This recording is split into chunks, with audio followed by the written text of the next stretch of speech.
Selamat pagi, sahabat belajar di seluruh Indonesia. Perkenalkan, nama saya Sondang Sifota dari UPT SMP Negeri 45 Medan. Pada saat ini, saya sedang mengikuti pelatihan guru pembatik level 2 pada gelombang ke-14. Materi yang akan saya bawakan adalah kelangkaan dan kebutuhan manusia. Adapun tujuan pembelajaran pada pertemuan ini adalah: pertama, menjelaskan pengertian kelangkaan; kedua, mengidentifikasi faktor-faktor penyebab kelangkaan. Manusia disebut sebagai makhluk ekonomi.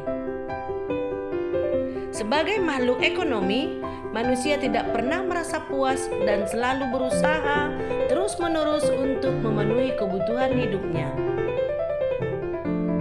Apa sih kebutuhan itu? Nah, kebutuhan adalah suatu keinginan terhadap suatu barang atau jasa yang menuntut adanya kebutuhan. Apabila tidak dipenuhi, maka akan mempengaruhi kehidupan. Pada zaman praaksara, kehidupan masih primitif. Untuk memenuhi kebutuhan mereka dilakukan dengan cara berburu dan meramu. Kemudian seiring dengan majunya cara berpikir dan kebudayaan, mereka mulai hidup menetap dan bercocok tanam, dan untuk memenuhi kebutuhan dilakukan dengan cara barter. Saat ini di mana jumlah penduduk semakin bertambah, tentu kebutuhan manusia pun akan semakin banyak. Dalam memenuhi semua kebutuhannya, manusia harus bekerja untuk mendapatkan uang. Kemudian dengan uang itu digunakan untuk memenuhi kebutuhan hidupnya. Nah, sekarang coba perhatikan gambar berikut ini.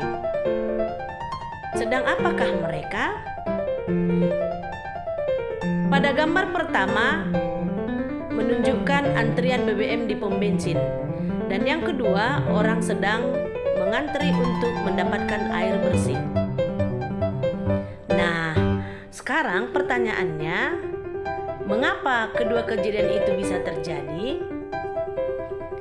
Kebutuhan manusia tidak terbatas dan alat pemenuhan kebutuhan terbatas, sehingga terjadilah masalah ekonomi kelangkaan. Kelangkaan adalah suatu keadaan di mana terjadi ketidakseimbangan antara kebutuhan manusia yang banyak sementara barang dan sumber daya jumlahnya terbatas. Contohnya, LPG yang sering langka karena adanya produksi yang terkendala, tetapi kebutuhan masyarakat banyak, maka timbullah kelangkaan dengan adanya antrian panjang. Faktor penyebab kelangkaan pertama, keterbatasan sumber daya. Alam menyediakan sumber daya yang cukup melimpah, namun tetap saja jumlahnya terbatas apabila jika manusia mengolahnya secara sembarangan. Walaupun sumber daya tersebut dapat diperbaharui atau tersedia secara terbebas, tetap saja akan berkurang dan lama-kelamaan akan habis. Yang kedua, perbedaan letak geografis.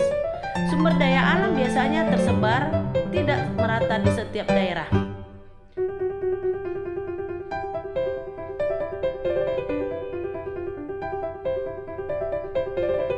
Perbedaan ini menyebabkan sumber daya menjadi langka dan terbatas, terutama bagi daerah yang tidak mempunyai sumber daya alam yang melimpah. Ketiga, pertambahan jumlah penduduk. Pertumbuhan jumlah penduduk selalu lebih cepat dibandingkan dengan pertumbuhan produk barang dan jasa. Hal ini menimbulkan ketidakseimbangan antara kebutuhan dengan ketersediaan barang dan jasa. Yang keempat, keterbatasan kemampuan produksi. Keterbatasan produksi menyebabkan penawaran tetap sedangkan permintaan barang tersebut tinggi, sehingga selain menyebabkan kelangkaan juga dapat menyebabkan inflasi permintaan. Kelima, bencana alam. Bencana alam yang terjadi akan merusak segala sumber daya alam yang ada, mengakibatkan kerugian baik dari sisi moral maupun fisik. Hal ini dapat menyebabkan terjadinya kelangkaan.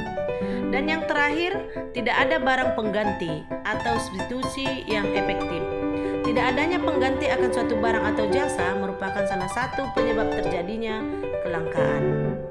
Nah, setelah mengetahui faktor penyebab kelangkaan, sekarang bagaimana usaha untuk mengatasi kelangkaan tersebut? Usaha untuk mengatasi kelangkaan, yang pertama, menyusun skala prioritas. Skala prioritas diperlukan untuk menentukan urutan kebutuhan dari yang terpenting sampai dengan yang kurang penting. Dengan menyusun skala prioritas dapat memperlihatkan kebutuhan mana yang benar-benar mendesak dan harus dipenuhi. Yang kedua, menghemat penggunaan sumber daya alam. Ketiga, memelihara dan melestarikan sumber daya alam dengan baik. Keempat, menciptakan alat pemenuhan atau barang pengganti. Kelima, meningkatkan pengelolaan berbagai macam sumber daya alam sehingga lebih bermanfaat bagi kehidupan manusia. Sahabat Rumah Belajar di seluruh Indonesia, demikianlah materi yang dapat saya sampaikan.